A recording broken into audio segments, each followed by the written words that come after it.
Hello students, welcome to CBL. तो अब तक हम लोगों ने हरियाणा बजट के ऊपर क्लास ली है, एक क्लास जो अपनी हुई है, और हरियाणा के इकोनॉमी सर्वे के ऊपर अपनी एक क्लास हुई है।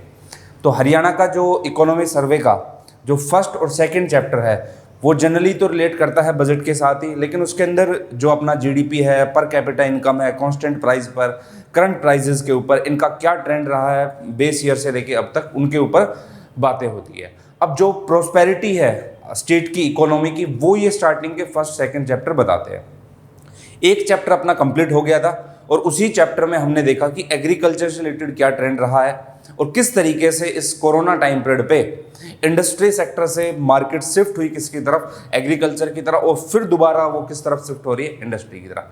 अब इन सारी चीज़ों को ध्यान में रखते हुए अपना एक पार्ट और आता है जिसको आप लोग बोलते हो जो पब्लिक फाइनेंस है, या फिर जो आपका टैक्स का पार्ट है। वो जब मैंने बजट की क्लास आप लोगों की ली थी तो उसमें बताया था कि सरकार के पास बजट में सबसे ज़्यादा पैसा ओन बजट से आ रहा है, खुद के बजट से आ रहा है, और किस तरीके से स्टेट का जो जीएसटी है वो बढ़ा है और उसकी वजह से सेल टैक्स वगैरह ये कम हो रहे हैं, और क्या क्या ट्रेंड देखने को मिल रहा है उसके ऊपर आइए एक बार हम लोग बात करते हैं।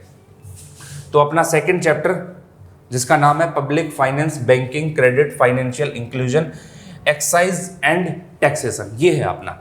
अब इसमें जो मेन आपको दिखाई देगा तो एक टर्म यहां पर आप लोग देखना, फाइनेंशियल इंक्लूजन, वित्तीय समावेशन। देखो हम लोग फाइनेंशियल इंक्लूजन किस तरीके से कर सकते हैं। एक तो क्या है कि अगर आपको फाइनेंशियल इंक्लूजन करना है तो हर व्यक्ति का बैंक खाता होना चाहिए, और उस बैंक खाते के लिए हमने जनधन योजनाएं चलाई, और हर जो बेनिफिशियरी है, अगर गवर्नमेंट की कोई स्कीम है तो उस स्कीम तक बेनिफिशियरी तक वो पहुंच पा रही हो, आसानी से पहुंच पा रही हो। मीडिएटर को खत्म करना है तो हम लोग डीबीटी लेकर आए, डायरेक्ट बेनिफिट ट्रांसफर लेकर आए। दूसरा क्या है कि जो व्यापार करने वाले लोग हैं उनके लिए भी हमें कुछ इंश्योरेंस स्कीम के जरिए हम लोगों ने कुछ चीज़ें प्रोवाइड की, वो सारी की सारी चीज़ें इसके अंदर आपको दिखाई देगी। तो सबसे पहले तो आपका पब्लिक फाइनेंस का जो टॉपिक है, फिर बैंकिंग और क्रेडिट का है, जिसके अंदर हम लोग हार्को बैंक वगैरह या फिर जो बाकी के कोऑपरेटिव बैंक है वो किस किस तरीके से खुले और कितना उनका कलेक्शन रहा, थोड़ा सा ट्रेंड देख लेंगे, और वो फैक्चुअल आपको याद रखने की इतनी जरूरत है नहीं। फिर आपका फाइनेंशियल इंक्लूजन के अंदर ही बहुत सारी योजनाएं आपकी आ जाएगी। योजनाएं, स्कीम्स वगैरह जो आएगी इसके अंदर वो नेशनल लेवल वाली स्कीम आएगी, क्योंकि उसके ऊपर मैं ज़्यादा बात नहीं करूँगा। जो हरियाणा वाली स्कीम्स होगी उसके ऊपर हम लोग अच्छे से बात करेंगे। फिर आपका एक्साइज और टैक्सेशन वाला पोर्शन रहेगा कि एक्साइज के अंदर जैसे जो पंजाब लीकर जो एक्ट चला हुआ है और 1932 का जो पंजाब एक्ट है उसी को हरियाणा सरकार ने अडॉप्ट किया है, तो वहाँ से कितना कितना पैसा मिल रहा है। तो ये सारी की सारी चीज़ें यहाँ पर आपको देखने को मिलेगी। तो चलिए स्टार्ट करते हैं। अब देखो, सबसे पहले तो अगर हम लोग नज़र डालें तो वो ये आपको ध्यान रखना है। देखो एफआरबीएम के अंदर जो 15th फाइनेंस कमीशन था उसने बताया कि जो अपना फिस्कल डेफिसिट है वो 4% के नीचे पर रहना चाहिए। अब यहां पर अगर आप लोग देखते हो तो एक तो आपके लिए इन पैरामीटर के अंदर जो इंपॉर्टेंट है वो है फिस्कल डेफिसिट, दूसरा है डेट टू जीएसडीपी रेशियो, और फिर आपको एक दिखाई देगा कि जो अपना एफआरबीएम एक्ट की जो रिकमेंडेशन है वो पूरा कर पा रहे नहीं कर पा रहे। मैंने आपको बताया कि ये जो डेफिसिट है वो 4% से कम रहना चाहिए, और रहा भी है। हरियाणा का अगर आप लोग देखते हो वो 2021 के अंदर फिस्कल डेफिसिट जो प्रोजेक्टेड था 2.73% ऑफ जीएसडीपी, और उसने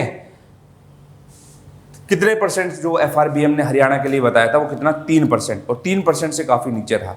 तो लगभग 3% के आसपास वो अचीव कर लिया है, जो कि एक अच्छा इंडिकेशन है। सरकार की क्रेडिबिलिटी यहाँ से बढ़ रही है।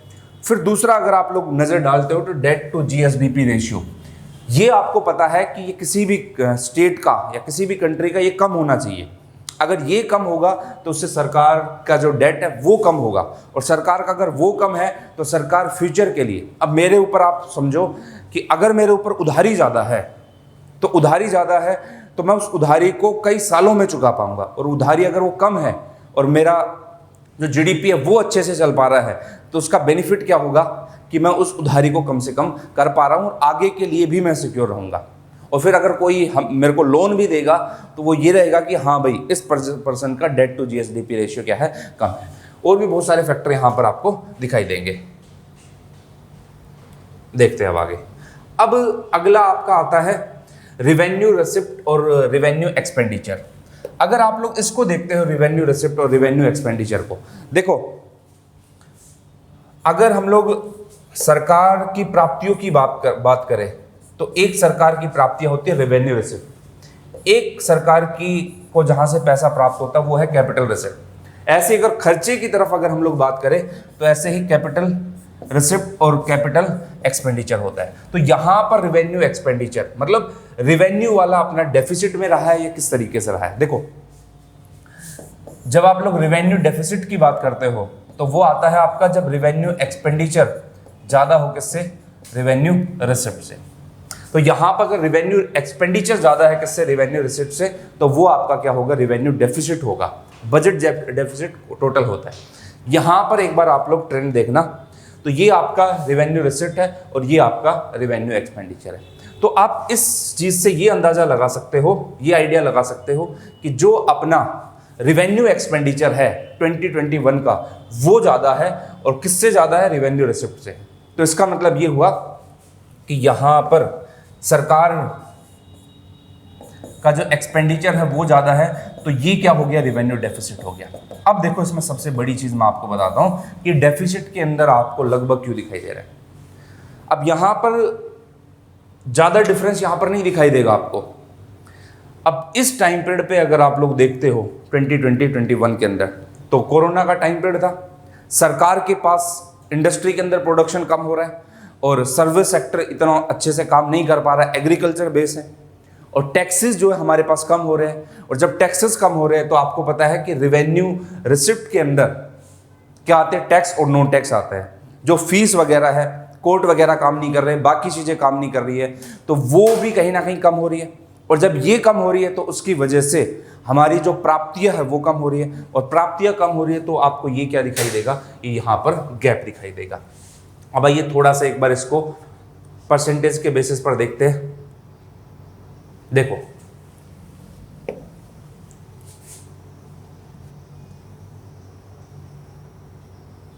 यहां पर आप लोग देखना, टैक्स पोजीशन की अगर हम लोग बात करें तो टैक्स पोजीशन में क्या है, देखो सरकार के पास सबसे ज्यादा पैसा कहां से आ रहा है, स्टेट के खुद के टैक्स से, और फिर उसके बाद कहां से आता है, जो सेंटर का जीएसटी जो स्टेट को दिया जाता है।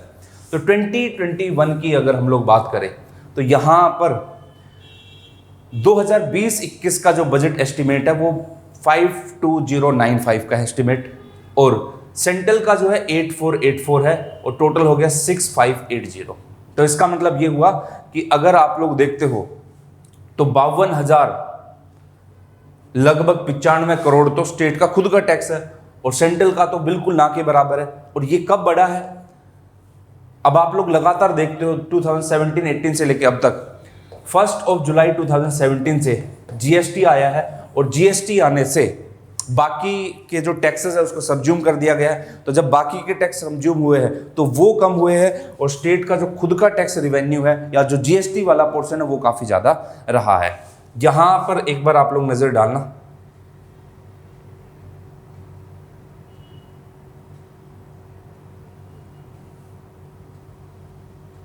ये है, देखो अब इसके अंदर क्या बताया गया है, इसके अंदर ये बताया गया है कि जैसे for example value added tax है, या फॉर एग्जांपल सेल्स टैक्स है, एक्साइज टैक्स है, जो स्टेट गवर्नमेंट इशू करती है, स्टेट गवर्नमेंट जारी करती है, और स्टेट गवर्नमेंट उसका कलेक्शन लेती है। अब ये क्या हुआ, इन सब की वजह से अभी क्या गया, वन टैक्स वन नेशन वाली थ्योरी अपनाई गई, और जब ये वन नेशन वन टैक्स वाली थ्योरी अपनाई गई तो जीएसटी वाला पोर्शन तो बढ़ा, लेकिन जीएसटी बढ़ने से बाकी टैक्सेस है उसके ऊपर इंपैक्ट पड़ा, और सरकार का टैक्स कलेक्शन कम नहीं हुआ, बाकी टैक्स का जो कलेक्शन था वो कम हुआ है। सरकार का टैक्स कलेक्शन तो आप लोग यहां से देख ही सकते हो, वो तो लगातार क्या हो रहा है, वो तो बढ़ ही रहा है। जैसे 17-18 के अंदर ये 41099 था, लगभग 41,000 करोड़ के आसपास था, फिर 42 था, फिर 47 हुआ, फिर 52 हुआ। अब ये है कि भाई ये 52 से भी बढ़कर अगले टाइम पीरियड तक ये 60-70 तक ये नजर आए। फिर अगला एक अपना आता है ग्रांट इन एड। देखो, कुछ स्पेशल पर्पज के लिए केंद्र सरकार क्या करती है, राज्य सरकार को सहायता देती है। अब उसी को क्या कहा जाता है, ग्रांट इन एड। अब यहाँ पर होता क्या है, इसके लिए अगर आप लोग देखते हो तो सबसे पहले मैं आपको एक छोटी सी टर्म बताता हूँ। आपने जब बजट पढ़ा था तो वहाँ पर एक प्राइमरी डेफिसिट वर्ड पढ़ा था, और वो प्राइमरी डेफिसिट कब निकल कर आता था, जो आपका फिस्कल डेफिसिट था उसमें से अगर आप लोग ग्रांट को माइनस कर देते हो तो आपका क्या निकल कर आ रहा था, वो आपका फिस्कल ये प्राइमरी डेफिसिट निकल कर आ रहा था। तो अगर आपको ये पता है कि कुछ सालों से हमारा ग्रांट इन एड बढ़ा है या कम है, तो उसी बेसिस पर आप ये भी बता सकते हो कि प्राइमरी डेफिसिट भी क्या हुआ है, कम हुआ है या बढ़ा है। देखो, स्पेशल पर्पस के लिए फाइनेंस कमीशन टैक्स के उस बिहाफ के पे क्या करता है, वो ये इशू करता है। अब यहाँ पर देखना, आप इस पे के ऊपर नजर डालते हो, 17-18 के अंदर ये 5185 था। अब लगातार हरियाणा सरकार की भी ये डिमांड रही है, और 2021 तक बजट एस्टिमेट के अंदर 13955 हो गया, 13,955। मतलब अगर आप पिछले 4 सालों में ही देखोगे, लगभग 2.5 गुना ये बढ़ गया है क्या, जो केंद्र सरकार के द्वारा ग्रांट इन एड दिया जा रहा है। अब आप एक चीज देखो, अगर ग्रांट इन एड बढ़ रहा है, जैसे प्राइमरी डेफिसिट है, फिस्कल डेफिसिट माइनस ग्रांट, अगर ये बढ़ रहा है तो इसमें से जो पैसा निकलेगा वो ज्यादा निकलेगा, तो ज्यादा निकलेगा तो ये इसका इंपैक्ट आप देख सकते हो कि प्राइमरी डेफिसिट का क्या होगा। और ये मैंने डिस्कस भी किया था आप लोग के साथ किसके अंदर, बजट के अंदर। अगला आता है अपना, तो ये तो देखो हमने ट्रेंड देखा किसका, जो हमारा रिवेन्यू रिसिप्ट थे और जो हमारे कैपिटल रिसिप्ट थे, जो प्राप्तियां थी या फिर रिवेन्यू वाला पोर्शन था। अब हम लोग देखते खर्चे वाला पोर्शन, कैपिटल वाला पोर्शन। तो एक तरफ अपना है कैपिटल रिसिप्ट और एक अपना क्या है, कैपिटल एक्सपेंडिचर।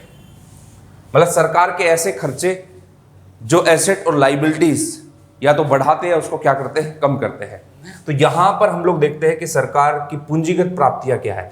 अब देखो, सबसे पहले जो कैपिटल रिसिप्ट वाला पोर्शन है और कैपिटल एक्सपेंडिचर है 2017-18 का, वो यहां से आपको देखने को मिलेगा। और उसके अंदर कैपिटल रिसिप्ट के अंदर 3 पार्ट आते हैं मेनली।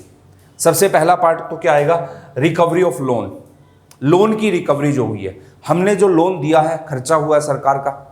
अब जो लोन की जब हम लोग रिकवरी कर रहे हैं, वो अब उस पर जो इंटरेस्ट था वो आप लोग पहले देख चुके थे किस पोर्शन में आ रहा है। दूसरा है बाकी के जो मिसलेनियस कैपिटल रिसिप्ट है वो, और तीसरा अगर आप लोग देखोगे तो बोरोइंग जो और अदर लाइबिलिटीज जो है। तो ये 3 मेजर पोर्शन होते हैं जो कैपिटल रिसिप्ट के अंदर आते हैं। रिकवरी ऑफ लोन, लोन की रिकवरी की, बाकी मिसलेनियस कैपिटल रिसिप्ट हुए, और तीसरा बोरोइंग और जो अदर लाइबिलिटी है वो सरकार के पास आ रही है। उधार के अंदर अगर पैसा आ रहा है, अब आप एक से सोचो, सरकार उधार के अंदर पैसा ला रही है तो सरकार की लाइबिलिटीज कहीं ना कहीं बढ़ रही है।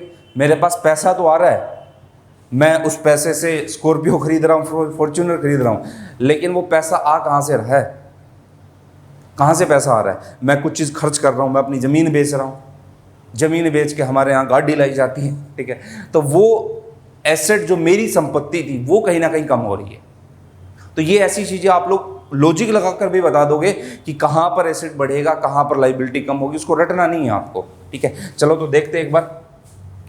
अब यहाँ पर जो कैपिटल रिसिप्ट था वो एस्टिमेट किया गया था 29,787 करोड़ 2020-21 में, और अगर आप आरई के बेसिस पे देखते हो तो लगभग 3622, ठीक है। वहीं दूसरी तरफ आप कैपिटल एक्सपेंडिचर देखते हो तो कैपिटल एक्सपेंडिचर के अंदर कैपिटल आउटले, लैंडिंग, जो लोन दिए है, एडवांसेस लिए है, ये सारे के सारे जो क्रिएशन करते हैं एसेट का, एसेट क्रिएट करते हैं, ऐसा मेरा खर्चा जो एसेट क्रिएट करे, ठीक है। जैसे हमने कैपिटल एक्सपेंडिचर में हरियाणा सरकार ने 8585 करोड़ का क्या रखा, एक रिजर्व फंड रखा। अब आप इस ग्राफ को थोड़ा सा देखना, यहां पर थोड़ा सा फोकस रखना। देखो,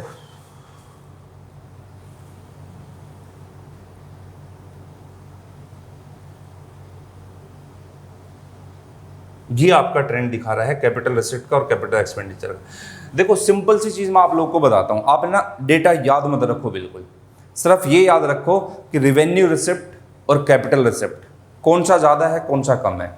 रिवेन्यू एक्सपेंडिचर, कैपिटल एक्सपेंडिचर कौन सा ज्यादा है, कौन सा कम है। अब यहां पर कैपिटल रिसिप्ट और कैपिटल एक्सपेंडिचर, मतलब कैपिटल अकाउंट जो है हमारा, यहां पर कैपिटल वाला जो पोर्शन है वो अपना घाटे में है या फायदे में है, वो एक बार हम लोग देखते हैं। तो 2020-21 का आपको देखना है कैपिटल एक्सपेंडिचर सरकार का 14,413.88 करोड़ रहा है। अब यहाँ पर अगर आप लोग कैपिटल रिसिप्ट देखते हो 29,787। अब आपसे एग्जाम में देखो कैसे ही क्वेश्चन बना देगा कि 2020-21 का जो बजट एस्टिमेट है उसके अंदर जो अपना कैपिटल एक्सपेंडिचर है वो कैपिटल रिसिप्ट के कंपैरिजन में 50% कम रहा है या फिर 2 गुना रहा है या 2 गुना से कम रहा है, इस तरीके से। तो आप लोग अंदाज़ा लगा लेना ये 14 है और ये 29 है, लगभग डबल है।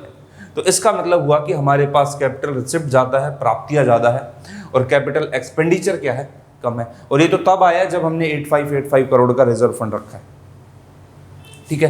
तो ये आपको काफ़ी कम दिखाई देगा। अब यहाँ पर रिसिप्ट ज़्यादा है और एक्सपेंडिचर क्या है, कम है, तो आप बोल सकते हो कि ये डेफिसिट में नहीं होगा। वहाँ पर वो आपको डेफिसिट में दिखाई दे रहा है, यहाँ पर नहीं दिखाई देगा। अब हमेशा एक चीज़ ध्यान रखना, अगर बजट को बैलेंस करना है तो जरूरी है कि इसको भी बैलेंस करना पड़ेगा। अगर वहाँ पर हम लोग डेफिसिट दिखा रहे हैं तो 3% पर रखने के लिए, 4% से कम पर रखने के लिए हमें यहाँ पर सरप्लस रखना पड़ेगा, ठीक है। तो ये चीज़ें आपको यहाँ पर इस ट्रेंड से आप लोग देख सकते हो कि कैपिटल रिसिप्ट ज़्यादा है, एक्सपेंडिचर है, ठीक है। तो ये तो कुछ खास चीज़ें हैं नहीं। अब इसके अंदर आगे बढ़ते हैं।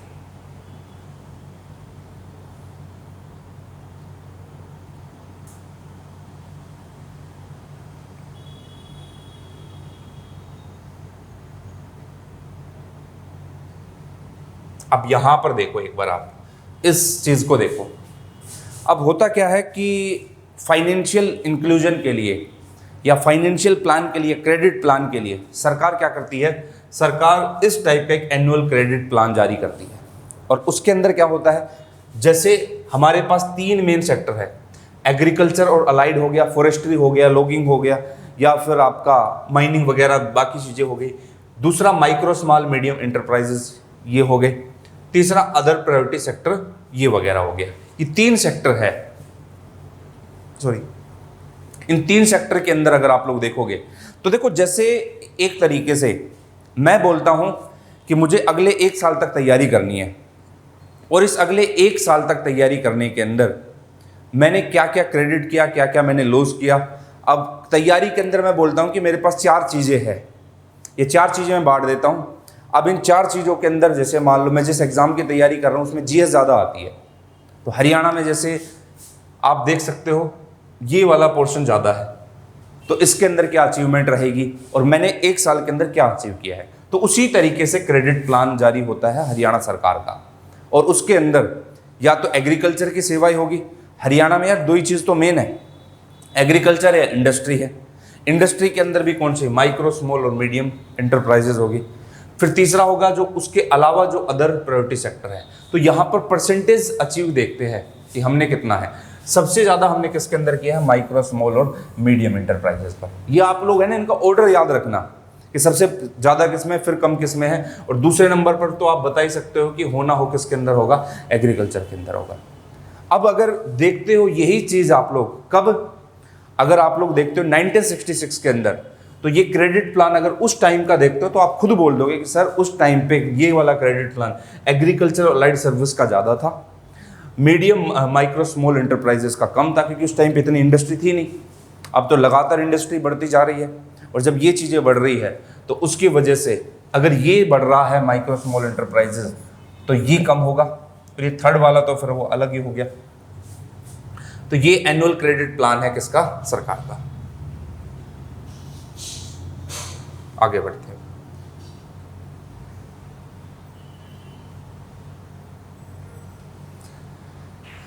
अब थोड़ा बैंक वाइज परफॉर्मेंस दिखा दिया, जैसे अपने कॉमर्शियल बैंक है या फिर अपने कौन से बैंक है, रीजनल रूरल बैंक है, उनके अंदर फिर कितना लोन रहा है कितना नहीं है, वो इतना आपके लिए इंपॉर्टेंट नहीं है। अब देखो यहां पर अगर आप लोग देखते हो तो Haryana state cooperative agriculture rural development bank, ये जरूरी है। अपने पास रूरल बैंक है आरआरबीज। देखो Haryana state cooperative agriculture rural development bank, ये बैंक स्थापित किया गया है। और 1966 के अंदर जब इसको बनाया गया तो इसका मेन ऑब्जेक्टिव ही क्या होता है, मतलब इसके अंदर क्या हो, एक तो सेंट्रल लेवल पर, सेंटर मतलब स्टेट के लेवल पर हो, एक डिस्ट्रिक्ट लेवल पर, एक तहसील लेवल पर और एक सब तहसील लेवल के ऊपर। लेकिन प्रॉब्लम क्या आई, प्रॉब्लम ये आई कि ये जो बैंक हमने बनाया है वो इसीलिए बनाया था ताकि जो छोटे उद्योग है उनको बढ़ावा दे सके, कृषि से संबंधित कार्यों को बढ़ावा दे सके, या फिर जो दूसरे प्रायोरिटी सेक्टर लैंडिंग रेट है जो इतना उभर नहीं पाते उनको बनाने के लिए। तो इसके लिए हमने स्टेट के अंदर एक लेवल बनाया, फिर डिस्ट्रिक्ट लेवल, तहसील लेवल, सब तहसील लेवल। अब प्रॉब्लम क्या आई, हमने लेवल तो बना दिए इस तरीके के, लेकिन यहाँ पर बाद में इनमें लॉस होने लगा तो इनको मर्ज करना पड़ा। तो एक चीज़ यहाँ पर आपको ध्यान रखनी है कि जब हरियाणा बना था तो उस टाइम पे 7 PCARDBs थे और जो 71 हो गए, लेकिन बाद में कितनों को मर्ज करना पड़ा, 19 को।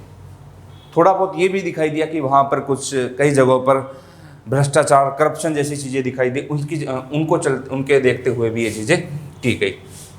अब यहाँ पर अगर परफॉर्मेंस देखते हो तो ये वाली परफॉर्मेंस एक बार आपको देखनी है कि जैसे ये जो बैंक है, ऐसे बैंक ये एग्रीकल्चर के ऊपर फोकस करेंगे या फिर जो हमारे रूरल गोदाम वगैरह है, फॉरेस्ट्री है, या बाकी के जो डेयरी प्रोडक्ट है उनके ऊपर, ये एक बार आप लोग देखना है। तो कितने को कितने का लोन दिया है लगभग यहाँ पर दिखाई दे रहा है। तो माइनर 10 पार्ट में बांट दिया, minor irrigation, farm mechanisation, land development, dairy development. अब देखो आप इसके ऊपर फोकस करो, यहाँ पर ये डेटा देखो 403.55 लाख। फिर आप लोग दूसरा अगर आप लोग देखते हो तो लैंड डेवलपमेंट 189 और फिर नॉन फार्म सेक्टर 297। तो देखो यहाँ पर अगर पूरा इसका लोन का तरीका देखते हो तो आपको एक चीज़ दिखाई देगी, क्या कि हमारे यहाँ पर ये सबसे ज़्यादा इरिगेशन में दिखाया गया है। अब इरिगेशन में सबसे ज़्यादा क्यों है वो थोड़ा सा समझना है। देखो रेनफॉल हरियाणा के अंदर कम होती है, आपको पता है कि जो ऊपरी पार्ट है हरियाणा का, शिवालिक वाला, वहां पर थोड़ी बहुत रेनफॉल होती है, वरना रेनफॉल नहीं होती। जब रेनफॉल कम हो रही है, वर्षा कम हो रही है, तो उसकी वजह से जो हमारे किसान हैं, जो फार्मर्स हैं, उनको डिपेंड होना पड़ेगा किसके ऊपर, कैनाल पर। अब कैनाल का पानी भी, या फिर हमें डिपेंड करना पड़ेगा किसके ऊपर, रिवर्स पर। प्रॉब्लम क्या है कि अगर आप लोग हरियाणा की नदियां भी देखते हो तो मैंने हरियाणा स्टैटिक जीके में बताया कि सूखी पड़ी हुई है, पानी वगैरह कुछ नहीं है, ठीक है। हम लोग तो पानी ही बोलते हैं भाई, ठीक है। तो पानी वगैरह कुछ नहीं है वहाँ पर, और जब पानी नहीं है तो नहर वगैरह वो भी इतनी अच्छी डेवलप नहीं है, उसमें भी जल आपको पर्याप्त मात्रा में नहीं दिखाई देगा। मैं कहीं दूर नहीं जाता, मैं अपने नज़दीक का ही एग्जाम्पल ले लेता हूँ कि हमारे वहाँ से जो नहर गुजर रही है उसमें मुश्किल से कभी 2-3 महीने में एक बार पानी आता है। तो आसपास के किसान जो सोचो कि जो धान की फसल उगाना चाहते हैं और जो उस नहर के ऊपर डिपेंड है, अगर उस नहर के अंदर बराबर पानी आ जाए तो कहीं ना कहीं जो धान वाला एरिया है या जो राइस कल्टीवेशन है वो कहीं ना कहीं बढ़ेगा, तो राइस प्रोडक्शन कहीं ना कहीं बढ़ेगा। एक्सपोर्ट हम लोग ज़्यादा से ज़्यादा, जैसे बासमती राइस 60% तो यहीं से जाता है, तो वो कहीं ना कहीं होगा, लेकिन वो यहाँ पर है नहीं। तो इसके ज़रिए क्या किया गया है कि इस बैंक के ज़रिए सबसे ज़्यादा माइनर इरिगेशन को, ड्रिप इरिगेशन हुआ, फव्वारा सिंचाई वगैरह हुआ, स्प्रे इरिगेशन हुआ, ऐसी चीज़ों को बढ़ावा दिया जाए और ऐसी चीज़ों के लिए लोन इशू किया जाए, ठीक है। तो ये चीज़ें यहाँ पर की गई है। दूसरा क्या है, इसने पहले जो इंटरेस्ट रेट था वो फिक्स किया गया था 13.25, उसको घटाकर कितना कर दिया, 13% पर एनम। पर एनम ध्यान रखना कि ये बोरोवर से लिया जाएगा। क्या फ़ायदा होगा इसका, अगर हम लोग इंटरेस्ट रेट को घटा रहे हैं, ठीक है। अब एक तो यार किसानों को पता नहीं है कि ऐसे भी कोई बैंक चल रहे हैं, तो सबसे पहली जो चीज़ हरियाणा सरकार को करनी चाहिए वो, जिस तरीके से हमने सोइल हेल्थ कार्ड स्कीम को अच्छे से लागू किया हरियाणा में, घर घर जाकर जो साइंटिस्ट वगैरह है, मतलब गांव-गांव जाकर घर घर तक लोगों तक उन्होंने जानकारी पहुंचाई, इसी तरीके से ऐसी चीज़ों की भी जानकारी पहुंचाए और उनको फ़ायदे और नुकसान बताए जाए और ईजिली लोन अवेलेबल हो जाए उनके लिए, वो आसानी हो। जैसे क्रेडिट कार्ड स्कीम हरियाणा की जो चल रही है वो काफ़ी अच्छी है, हम उसको बहुत अच्छा सराहते हैं। ईजिली लोन अवेलेबल हो जाता है, मिनिमम इंटरेस्ट रेट है उसके ऊपर, लेकिन उसके अंदर भी कुछ सुधार जो है रिफॉर्म करने चाहिए। तो इंटरेस्ट रेट अगर कम हो रहा है, ब्याज दर अगर कम हो रही है, तो इससे क्या होगा ज़्यादा से ज़्यादा लोन के रूप में पैसा लिया जाएगा, और वो लोन के रूप में जो पैसा ले रहे हैं उसका यूज़ कहाँ पर कर रहे हैं, इस सेक्टर के अंदर यूज़ कर रहे हैं। और जब यहाँ पर होगा तो कहीं ना कहीं उससे हमारा जो एग्रीकल्चर है वो भी बूम करेगा, वो भी बूस्ट करेगा। तो ऐसी भूमि हरियाणा की जो अब भी बंजर पड़ी है, जो सूखी पड़ी है, तो उसको भी हम हरा भरा बना सकते हैं। और वो बंजर सिर्फ इसलिए है कि वहाँ पर जल नहीं है। कोई भी भूमि अगर एक टाइम तक, काफ़ी टाइम तक अगर वो खाली रह गई है, उसको जल नहीं मिला है, तो वो बंजर बन जाएगी। तो ऐसे को हम बढ़ावा दे सकते हैं। जैसे झाड़ियाँ सबसे ज़्यादा आपको गुरुग्राम में मिलेगी, और मतलब प्रॉपर गुरुग्राम नहीं, मतलब गुरुग्राम डिस्ट्रिक्ट की बात कर रहा हूँ मैं। और वहाँ पर अगर आपको हरा भरा करना है तो वहाँ की नहरों के अंदर आपको पानी छोड़ना पड़ेगा। और सरकार को ऐसे फंड, नए नए फंड भी या नई नई योजनाएं भी सरकार को ऐसी लानी पड़ेगी। तो ये 13%, 13.25% से घटा दिया गया। आगे बढ़ते हैं।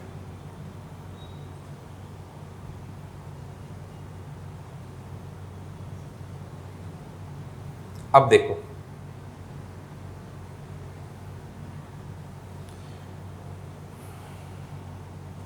ये तो वही बैंक के बारे में है, तो इनमें ज़्यादा कुछ माथा खपच्ची करनी नहीं है। बैंक की क्रेडिट स्कीम वगैरह, वन टाइम सेटलमेंट वगैरह, मेजर लोन एडवांस स्कीम्स, वो सब उसी के अंदर आ गई। ये अपने बिल्कुल काम की नहीं है।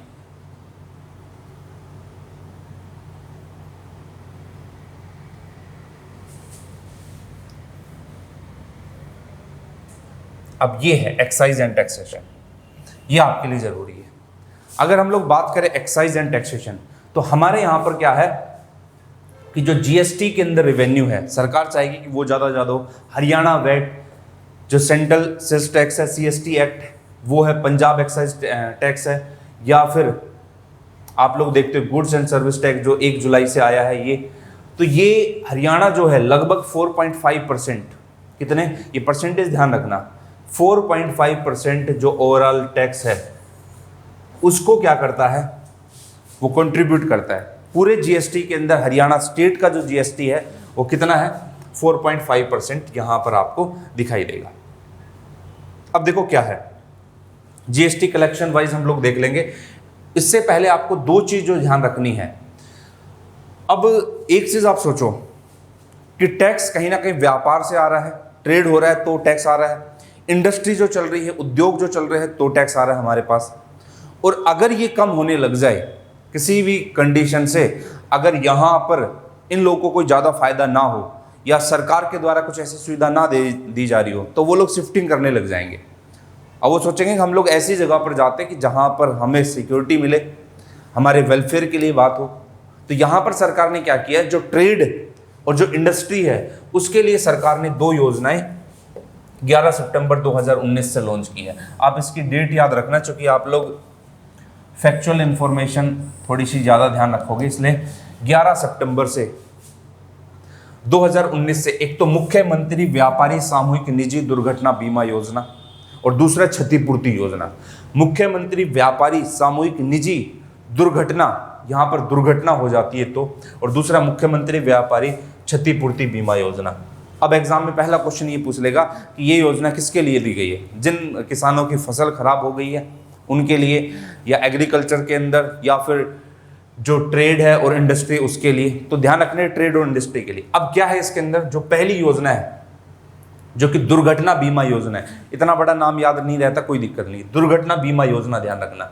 इस दुर्घटना बीमा योजना के अंदर अगर किसी व्यक्ति की जो व्यापार कर रहा है इस तरीके का, प्रोप्राइटरशिप फर्म बना रखी है, पार्टनरशिप फर्म बना रखी है, ऐसे व्यक्ति की अगर डेथ हो जाती है या फिर परमानेंट डिसेबल हो जाता है, तो उसको क्या किया जाएगा, 5 लाख रुपए का, ओनर ऑफ प्रोप्राइटरशिप फर्म का, उसको 5 लाख रुपए का सरकार क्या करेगी, उसको इंश्योरेंस प्रोवाइड करेगी।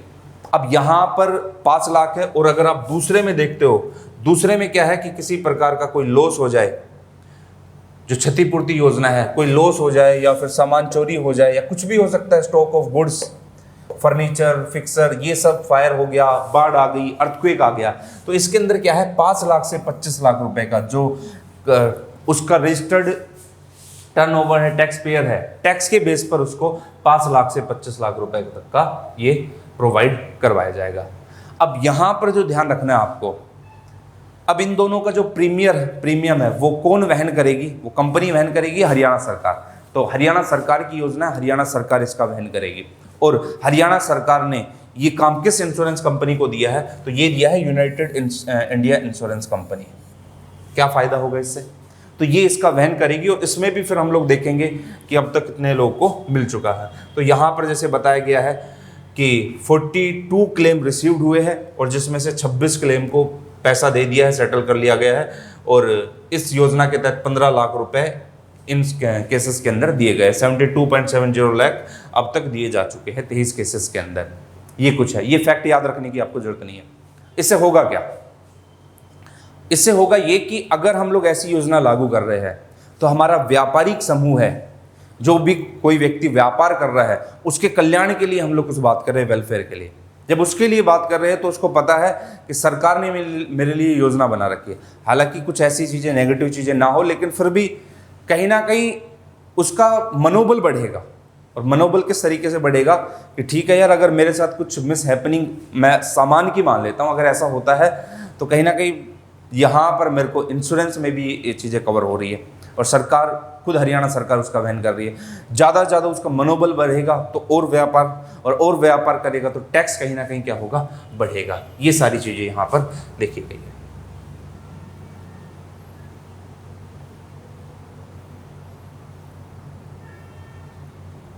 अब देखना, अगर एक्साइज, ईयर वाइज एक्साइज की अगर हम लोग बात करें रेवेन्यू कलेक्टेड की, तो 2015-16 में ये लगभग 4373 करोड़ था और आज के टाइम पे 2019-20 में 6361 करोड़ रहा है। अब चूंकि ये क्या है कि काफ़ी घटा है। अब दूसरा क्या है, जो वैट के वैल्यू एडिशन टैक्स है वो नॉमिनली नामात्र में इंक्रीज हुआ। कैसे? 13.24% से लेकर 16.4% डीजल पर वैट इंक्रीज हुआ है। इस बार के बजट में इसके अंदर कोई नया टैक्स इंट्रोड्यूस नहीं हुआ है, कुछ ऐसी टैक्स को लेकर कुछ खास बातें नहीं हुई है, लेकिन ये नॉमिनल चेंजेस है जो आपको दिखाई देंगे। और दूसरा क्या है, आपको पेट्रोल के अंदर 22.26% से लेकर 25% ये वैट इंक्रीज हुआ दिखाई देगा। ये पॉइंट आप लोग जरूर याद रखना। डीजल पर कितना है? 13.24% से लेकर 16.40%, ये है डीजल के ऊपर। वैसे सीधा सीधा क्या होगा? डीजल महंगा होगा, ठीक है। खैर वो तो एक छोटा सा पॉइंट बताया और बाकी इम्पैक्ट भी आपको दिखाई दे जाएंगे। फिर दूसरा क्या है, 22.26% से कितना हुआ है? 25%, ये है। तो ये यहाँ पर चीजें आपको देखने को मिली है।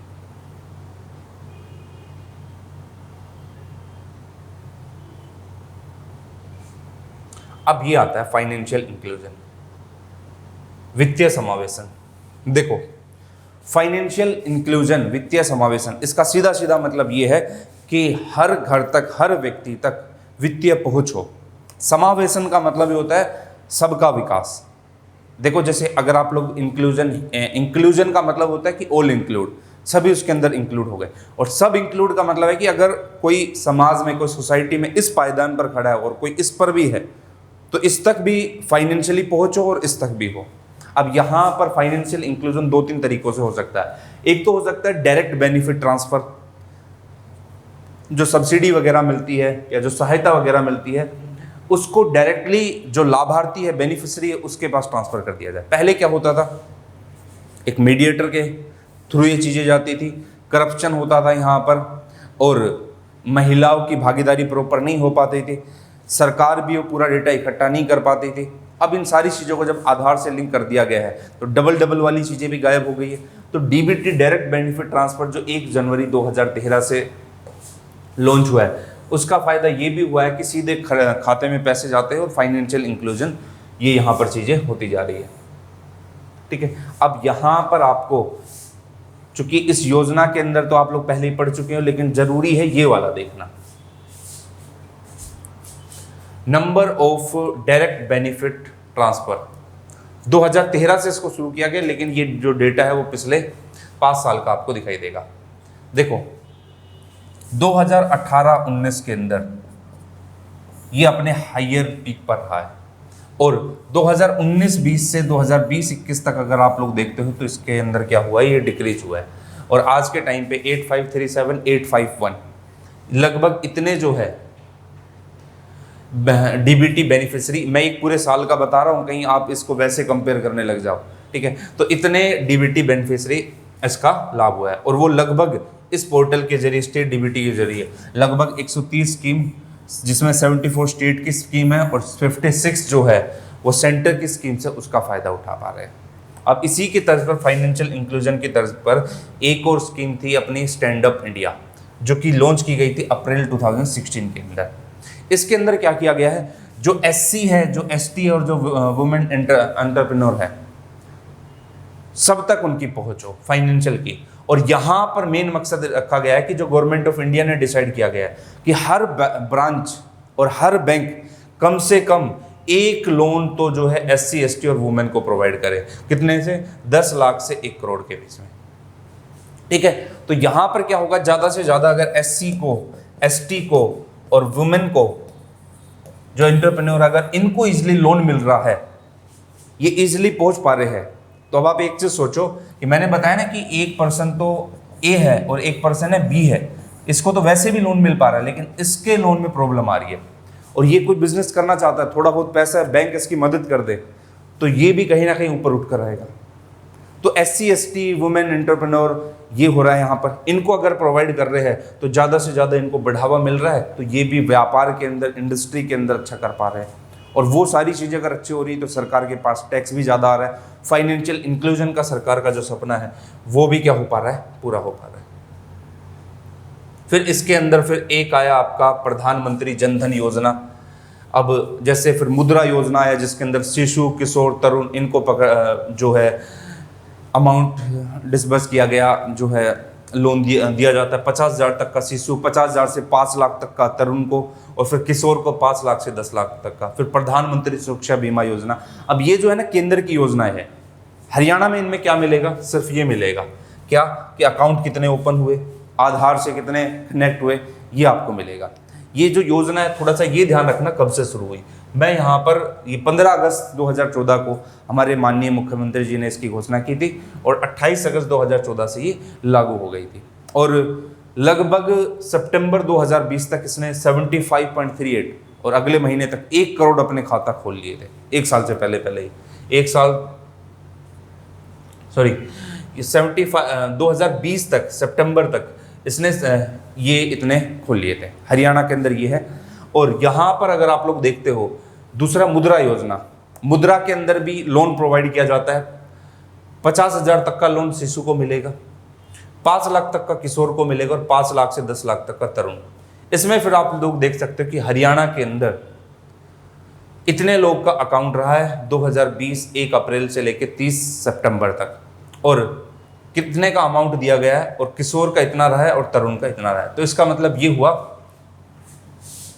कि जो 66,600 शिशु है, 24,372 है, तरुण को जो है लोन थोड़ा सा उसके अकाउंट यहाँ पर कम आ रहे हैं, और जो शिशु के अकाउंट है वो थोड़े से ज़्यादा हो रहे हैं, ठीक है। फिर उसके बाद फिर सुरक्षा बीमा को लेकर सरकार ने जैसे योजना चला रखी है, उसके अंदर फिर अलग अलग है। जीवन ज्योति बीमा योजना है, ये सारी की सारी चीज़ें आपको दिखाई देगी। अब ये योजना इतनी आपकी काम की नहीं, क्योंकि केंद्र सरकार की, वो आप लोग पढ़ लोगे। हरियाणा में इतना अपना इससे ज़्यादा काम नहीं है। अब फिर अगला देखना है, यहाँ से अपनी मेन शुरुआत होती है। तीसरा जो चैप्टर है इसका वो है एग्रीकल्चर और अलाइड सेक्टर, ठीक है। अब मैं इतनी गारंटी जरूर दे देता हूँ कि स्टार्टिंग के अंदर जो चीज़ें लिखी हुई है वहाँ से एक आधा क्वेश्चन डायरेक्टली पूछेगा।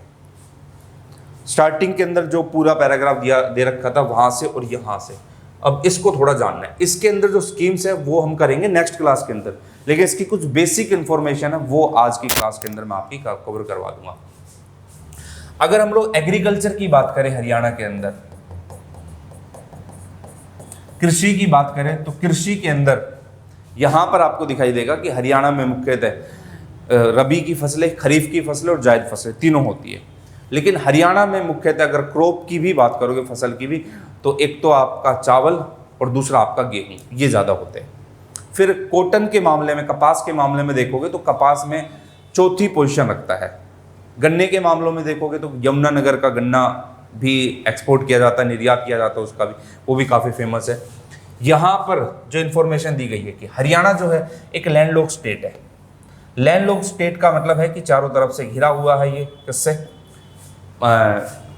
स्थल से घिरा हुआ, लैंड से घिरा हुआ है, किसी समुद्र से, किसी महासागर से इसकी सीमा नहीं लगती है।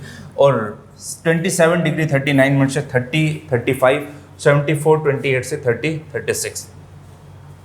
अब देखो एक एग्जाम्पल में एक चीज़ और मैं आप लोगों को बताता हूँ।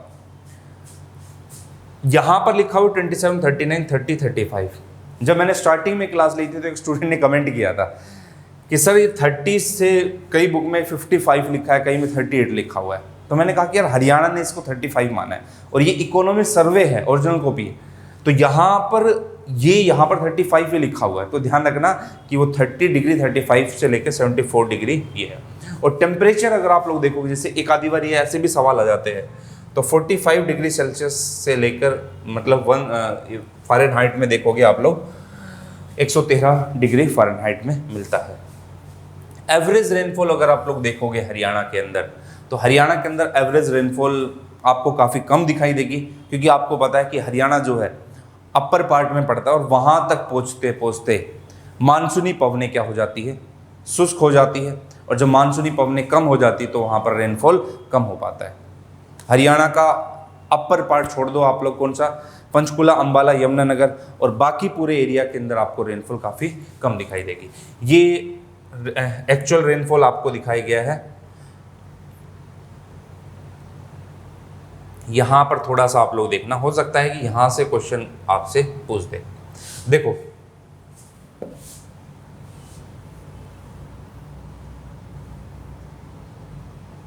जनवरी से लेके जून तक का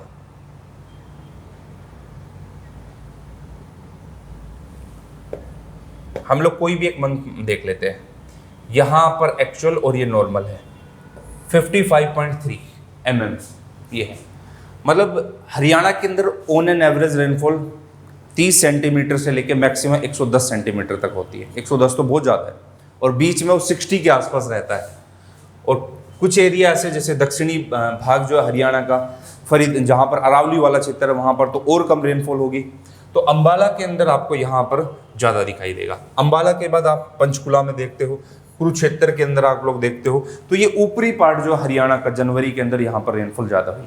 ज़्यादा होने का कारण, उसका रीजन मैं आपको बताता हूँ कि ये जो है हरियाणा का शिवालिक रीजन है, अपर पार्ट, और यहाँ से जब पवनें टकराती है या जो वेस्टर्न डिस्टर्बेंस है, पश्चिमी विक्षोभ है, जब पंजाब के क्षेत्र में वर्षा करता है तो उसका कुछ भाग हरियाणा के इस पोर्शन में पहुंचता है। दूसरा क्या है कि यहाँ पर जल की पर्याप्त मात्रा मिलती है, क्योंकि यमुना नदी जो है आसपास यहाँ पर जल प्रदान करती रहती है। लेकिन अरावली आप लोग देखोगे तो अरावली से पवनें डायरेक्टली पैरेलली चलती है और यहाँ पर रेनफॉल नहीं हो पाती है। तो अपर पार्ट में रेनफॉल ज़्यादा है, एक्चुअल एनुअल रेनफॉल भी क्या मिलेगी आपको, ज़्यादा मिलेगी।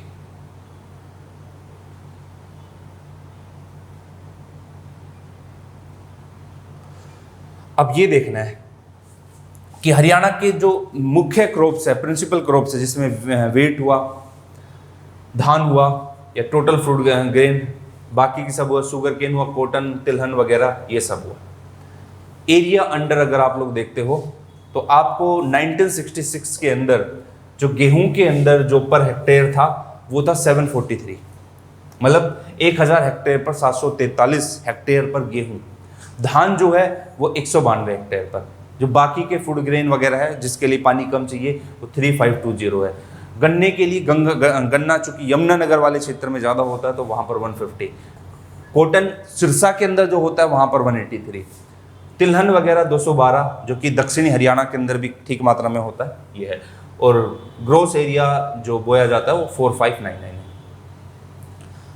इसको याद नहीं रखना है, इसको थोड़ा सा समझना है। फूड ग्रेन्स वगैरह है इसके लिए कम पानी चाहिए। दूसरा क्या है, आसानी से बोया जा सकता है और आसानी से इसको पहुंचाया जा सकता है। धान के अंदर क्या है कि धान के अंदर पानी ज़्यादा चाहिए। पानी ज़्यादा चाहिए तो आपको पता है कि इरिगेशन, कैनाल, रेनफॉल, इन सब के अंदर प्रॉब्लम आ रही है। तो इनके चलते यहाँ पर वो सारी चीज़ें पूरी नहीं हो पाती कि, और वो क्या है अपना काफ़ी कम निकल कर आ रहा है। अभी अगर आप लोग 2019-20 में देखते हो तो ये 743 से 2534 गेहूं का जो पर हेक्टेयर पे उत्पादन है, एरिया है, वो बढ़ा है। ऐसे ही धान के अंदर 1559 हो गया ये। टोटल फूड ग्रेन के अंदर भी बढ़ा है, लेकिन गन्ने के अंदर कम हो गया है। प्रॉब्लम क्या है गन्ने के अंदर? क्योंकि यमुनानगर के जो किसान हैं, जो पहले गन्ने के ऊपर ज़्यादा फोकस करते थे, गुड़ और खड़सारी बनता था, अब वो लोग शिफ्ट होने लगे किसकी तरफ? गन्ने से वो लोग धान की तरफ शिफ्ट होने लगे। क्योंकि उनको पता है कि हमें यमुनानगर में पानी बराबर मात्रा में मिल रहा है, हमें मध्य हरियाणा, मिड हरियाणा में गन्ना काफ़ी मात्रा में होता है। आप कहीं और मत जाना, आप जैसे इस साइड जाते हो, आप रोहतक साइड जाते हो, या फिर आप सोनीपत पानीपत क्रॉस करते हो, तो वहाँ के किसानों से अगर आप खुद पूछोगे ना कि भाई उस टाइम पे आप ज़्यादा क्या बोते थे, अब क्या, तो कहेंगे कि हमारे खेतों में उस टाइम पे हम लोग ज़्यादा गन्ना बोते थे, और अब हम लोग अगर पानी हमें मिल रहा है तो धान या फिर गेहूं की तरफ हम लोग जाएंगे। तो ये उनका ट्रेंड आपको वहाँ पर दिखाई देगा। और हम लोग, अगर मैं कहीं दूर नहीं जाऊँ तो अपने यहाँ पर बात करूँ, जैसे मैं जिस गाँव में रहता हूँ तो हमारे आसपास के, हमारे जो दक्षिण हरियाणा है वहाँ पर तो गन्ना ना के बराबर है। कुछ एक खेत वाले गन्ना बोते थे और सुबह सुबह हम जो है उठकर और चोरी छुपे वो खाने जाते थे। तो अगर उस टाइम पे मैं बात करूँ, उस टाइम का मतलब है कि ये बात 2000 के आसपास करूँ, 98 के आसपास बात करूँ, और अभी 2021 चल रहा है, तो उस टाइम पे ये हो जाता कि गांव के अंदर लगभग कुछ खेत तो ऐसे थे जहां पर लगातार गन्ना बोता था। और आज मैं 2021 में जब देखता हूँ ना, तो धान बोलेंगे लेकिन गन्ना नहीं होता है। और आज इवन ये चीज़ भी दिखाई दे रही कि लोग है ना, धान से गेहूं से धान की तरफ ज़्यादा शिफ्ट हो रहे हैं और गेहूं से कपास की तरफ ज़्यादा शिफ्ट हो रहे हैं, क्योंकि उनको पैसा उतना मिल रहा है ज़्यादा। ठीक है, तो ये शिफ्टिंग यहाँ पर आपको दिखाई देगी। अगर आप लोग इस डेटा को देखते हो, प्रिंसिपल क्रॉप्स, व्हीट का, कॉटन का, तो आपको यहाँ पर दिखाई देगा कि जो धान है वो लगातार बढ़ रहा है, और बढ़ने का रीज़न मैंने आप लोगों को बताया, इरिगेशन के अंदर जो चीज़ें अच्छी की है ये। लेकिन कपास क्या है? कपास कांस्टेंट है। एक बार तो 2010-11 में कम हुआ था, लेकिन लगातार क्या है? कम है। टोटल फूड ग्रेन देखोगे तो ये भी लगभग क्या है? कांस्टेंट है। गेहूं अगर आप लोग देखोगे तो बढ़ेगा। तो इसका मतलब ये हुआ कि जो जो प्रिंसिपल क्रॉप है अपनी, एक तो फूड ग्रेन, दूसरा क्या है अपना कपास, शुगर केन, व्हीट, और ये सब। यहाँ पर अगर आप लोग देखोगे, फूड ग्रेन, पैडी, धान, व्हीट और कॉटन और फूड ग्रेन के अंदर तो हम कांस्टेंट चल रहे हैं। और इवन ये भी कहूँ कि 66 से लेकर अब तक बने, अब तक कांस्टेंट ही है, थोड़ा बहुत ऊपर नीचे होता रहता है। लेकिन धान के अंदर और किसके अंदर? गेहूं के अंदर हम लोग लगातार बढ़े। अब आप इसको देखना, यहां तक अगर आप लोग देखते हो, मतलब 2000 तक देखते हो, मैंने अभी एग्जांपल लिया आप लोगों के सामने, कहीं दूर नहीं है। और ये डेटा मैंने ऐसे पढ़ा नहीं है, मैंने अपनी तरफ से बोला है, मतलब पढ़ा तो है लेकिन मैं अपनी तरफ से एक आइडिया लगा के बोल रहा हूं और वो सही निकल रहा है।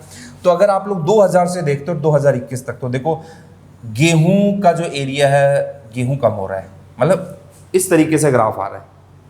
दूसरा अगर आप लोग देखते हो धान लगातार बढ़ रहा है, तो मतलब ये हुआ कि गेहूं से लोग बाग कहाँ की तरफ शिफ्ट कर रहे हैं? धान की तरफ। ये चीज़ें आपकी दिखाई दे रही है। फिर दूसरा आप लोग टारगेटेड मेजर क्रॉप्स के अंदर और बाकी सारी चीज़ें देखोगे तो वो भी कई सारी चीज़ें निकल कर आएगी। अब इसके अंदर जो स्कीम्स वगैरह जो हरियाणा ने स्कीम्स लॉन्च की है, जैसे सोइल हेल्थ कार्ड स्कीम है, उसको लेकर सरकार ने बात की है। तो इन स्कीम्स के बारे में हम लोग अगली क्लास के अंदर चर्चा करेंगे, अगली क्लास के अंदर इसको समझेंगे।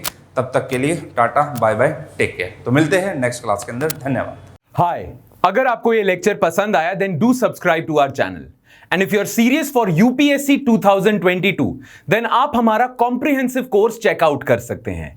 कोर्स की डिटेल्स नीचे डिस्क्रिप्शन सेक्शन में आपको मिलेगी, नहीं तो आप हमें कॉल कर सकते हैं नीचे दिए गए नंबर पर।